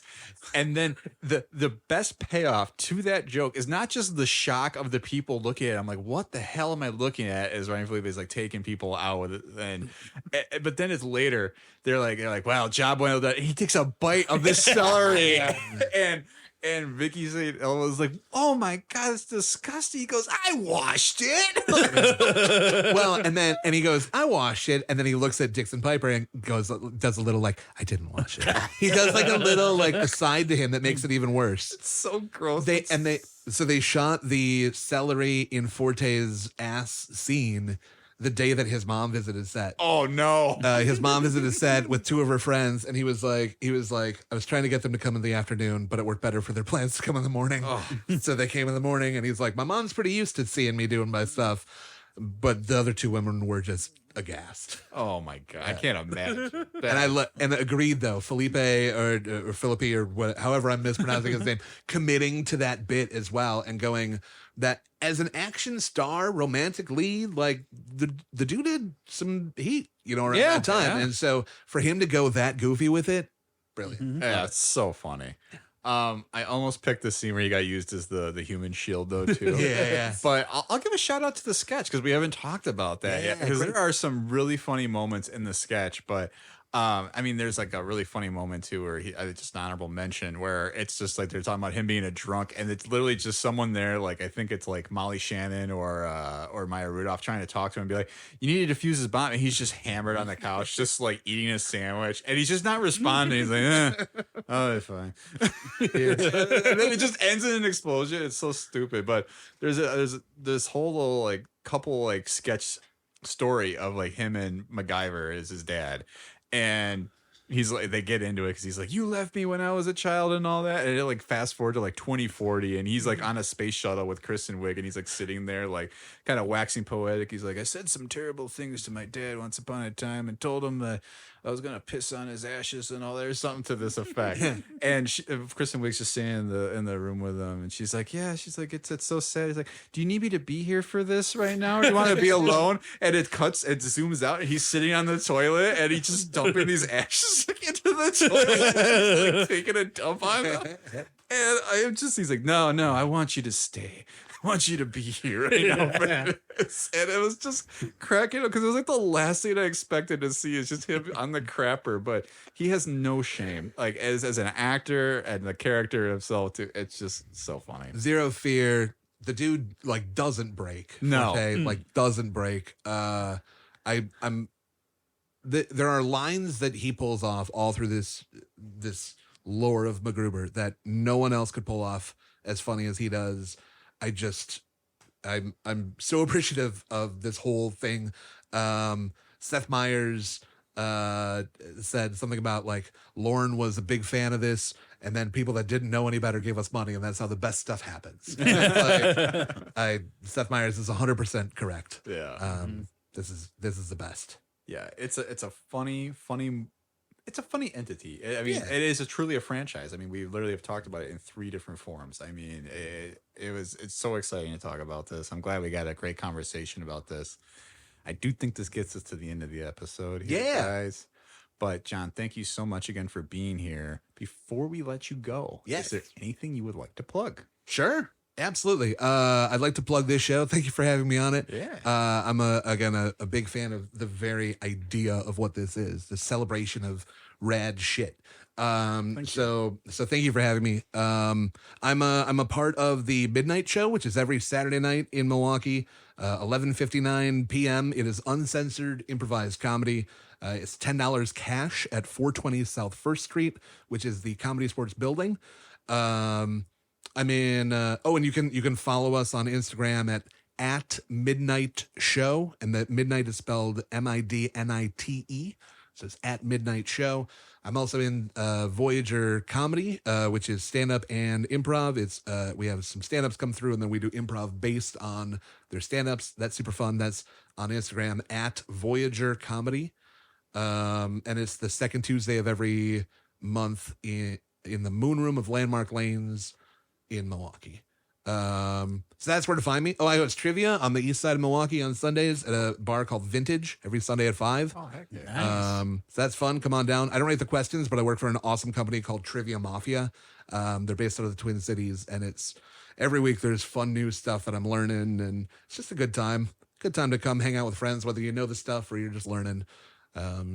Yeah, I think that's my stuff. I mean, I'm also at Comedy Sports. I teach there sometimes. I've been meaning to come hang out with you guys at Interchange sometime. I'm just, there's so much stuff. I've got a full-time day job at a nonprofit that I probably shouldn't mention based on the other stuff I've said on this podcast. Yeah, I'm really lucky to be involved in a lot of things that mean a lot to me. And I'm so glad to have had the opportunity to be here with you guys tonight. Thank you. Yeah, no, thank you so much for being on. And yeah, seriously, if you guys have not had a chance to get around Milwaukee, I think John just mentioned a ton of fun spots, Landmark Lanes, Comedy Sports, so many great places you can go check things out. I mean, there's so many events going on. And as much as we like to drum up the joke that Interchange Comedy Sports, I think we're all happy that comedy is such a big part of the city, and there are a lot of very funny people out there, so please go and support them. Absolutely. Oh, and I said all the things. I'm also on Instagram at Jon Waldbauer. It's JONWALDBAUER. You can probably grab it from the thing. I didn't have to spell it out. People are looking at the name probably. Oh, we'll have you on there for that. Yeah. Your name will be front and center. Put me in the lights, baby. Fred, how about you? Anything you'd like to plug? I'm just gonna let you plug the podcast. Check it out. That's all I got going on. Is just making this sick ass pod.